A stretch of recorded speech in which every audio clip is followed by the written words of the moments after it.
In this lesson, we're going to focus on how to authenticate your mobile device with multi-factor authentication.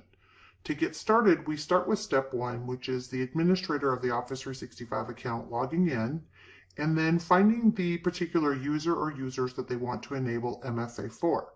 So we can see all users are disabled at this point. We're going to select the first user that we see here, select enable, and we get some other prompts to help us in this process if we need those, but we're going to go ahead and say we want to enable this.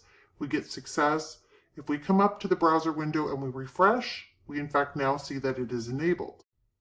The next step is for the end user who was just enabled for MFA to log into Office 365 for the first time.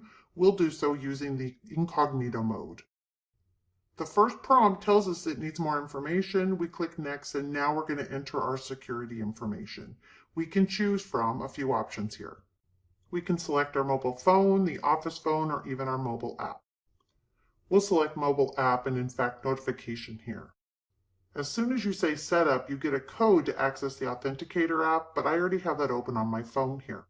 Typically, the first time you set this up, you're downloading the app for the first time. I've already used it on this account and two others, so I'm going to click Setup again, and you'll see that it'll say Configure Mobile App, and we'll try a different setting. We'll start by choosing Enable Phone Sign-In, and you'll see that we're going to actually be registering our device as well as setting up a passcode to access. So I'm going to log in with my credentials here into my phone in the Authenticator app. So I'll enter my email address and my password.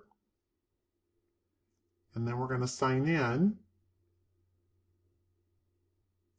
And now it tells us it has more information that's required based on our organization. And now we're going to enable the same type security validation here with our mobile app. Now we get the prompt to either approve or deny this access request. We're getting that type of response from our phone because we set it up for notifications. So it's processing through, and it's going to verify the phone number one more time just as a backup and take us to the next step.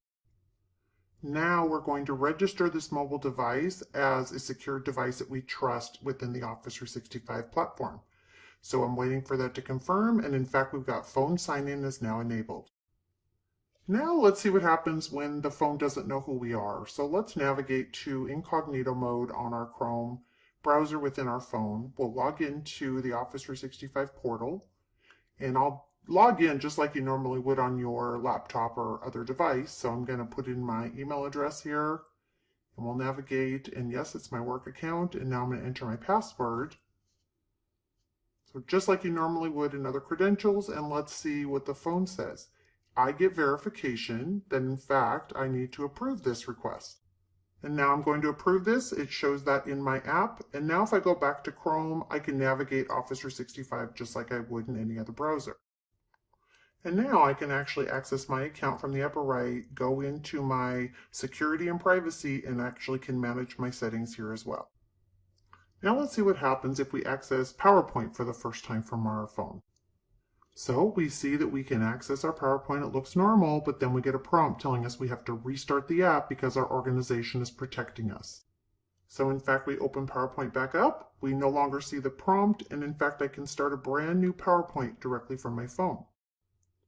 Now we can start our PowerPoint, but we're going to see a prompt and a notification that tells us that our organization doesn't allow for this, and we need to sign in if we want to use the features. Now that we've signed in, we're going to see that PowerPoint's going to work just beautifully within our app, and we can continue working. Just to show you consistency, if we open Excel for the first time, it's going to give us a similar prompt, and we're going to have to restart it for the first time.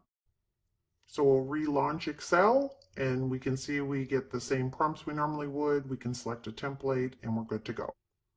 Now we're going to go back into our Chrome environment from our Windows environment and end where we started, back in our app settings. And I want to show you from the security verification that you can change your phone number and modify your settings for MFA at any time.